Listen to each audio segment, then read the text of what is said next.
નમસ્કાર મિત્રો, breaking news મળી રહ્યા છે. શું તમે ગુજરાત સરકારના કર્મચારીઓ, પેન્શનરો કે તેમના આશ્રિતો છો?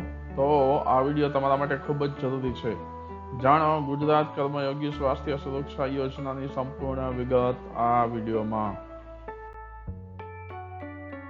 મિત્રો, ગુજરાતમાં ગુજરાત કર્મયોગી સ્વાસ્થ્ય સુરક્ષા યોજના એટલે કે કેશલેસ હેલ્થ બેનિફિટ પેકેજનો અમલ શરૂ થયો છે.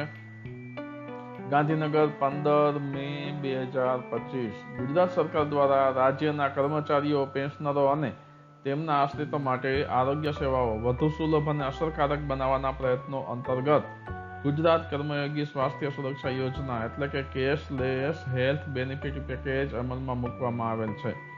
આ યોજના હેઠળ હવે રાજ્યના લાખો કર્મચારીઓ અને તેમના પરિવારજનો કેશલેસ તબીબી સારવારનો લાભ મેળવી શકશે. આ યોજના આરોગ્ય અને પરિવાર કલ્યાણ વિભાગ દ્વારા આજ રોજ બહાર પાડવામાં આવેલ ઠરાવ મુજબ અમલમાં મૂકવામાં આવી છે. મુખ્ય અંશો નીચે મુજબ છે.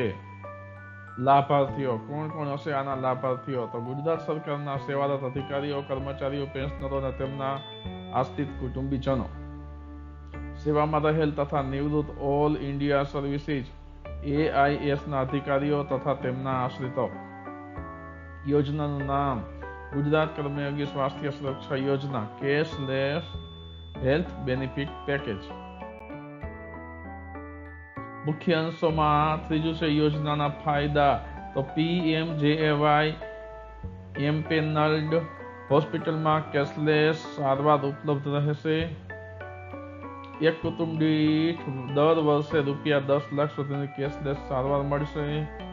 વધુ ખર્ચ માટે મેડિકલ રીએમ્બર્સમેન્ટ સ્કીમ મુજબ સહાય મળતી રહેશે. કાર્ડ નિકાસની પ્રક્રિયા. લાભ મેળવવા માટે AB, PMJAY, MAA કાર્ડ લેવું ફરજિયાત રહેશે.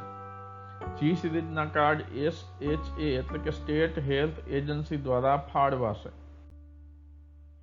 પાંચમું છે યોજનાની વિશિષ્ટતાઓ. તો OPD સારવારનો સમાવેશ થશે નહીં. યોજના હેઠળ મળનારા તમામ સુધારા આપમેળે લાગુ પડશે અને ખાસ અથવા તો ગંભીર રોગોની સારવાર માટે જો AB, PMJAY, MAA પેકેજમાં સમાવેશ ન થયો હોય તો હાલની મેડિકલ રીઇમ્બર્સમેન્ટ સ્કીમ અમલમાં રહેશે. મિત્રો, આ યોજનાનું મહત્વ એ છે કે આ નવી વ્યવસ્થાથી હાલની મેડિકલ રીઇમ્બર્સમેન્ટ પદ્ધતિમાં સરળતા અને પારદર્શિતા વધશે.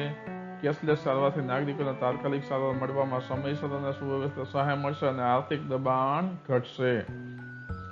રાજ્યપાલશ્રીના હુકમથી અને તેમના નામે આ ઠરાવ જારી કર્યો છે. VB વઘારિયા, સંયુક્ત સચિવ, આરોગ્ય અને પરિવાર કલ્યાણ વિભાગ. જો તમે તમારા કર્મચારી હકો માટે લાયક છો અને હજુ પણ AB, PMJAY, MAA કાર્ડ મેળવ્યું ન હોય તો તાત્કાલિક SHA સાથે સંપર્ક કરો અને જરૂરી કાર્યવાહી પૂર્ણ કરો. સૌથી મોટો હેતુ એ છે કે સૌ માટે સુખદ આરોગ્ય સેવા. તો મિત્રો, આ પરિપત્રની PDF પણ ડિસ્ક્રિપ્શનમાં અહીં તમને આપવામાં આવશે, જેનો તમે સંપૂર્ણ અભ્યાસ કરીને વધારે માહિતી મેળવી શકશો. મિત્રો, આવી જ અન્ય માહિતી મેળવવા માટે મારી YouTube ચેનલ માય સ્ટુડન્ટ્સ એજ્યુકેશનને સબસ્ક્રાઇબ કરો અને તમારા અન્ય મિત્રોને પણ શેર કરજો. ધન્યવાદ.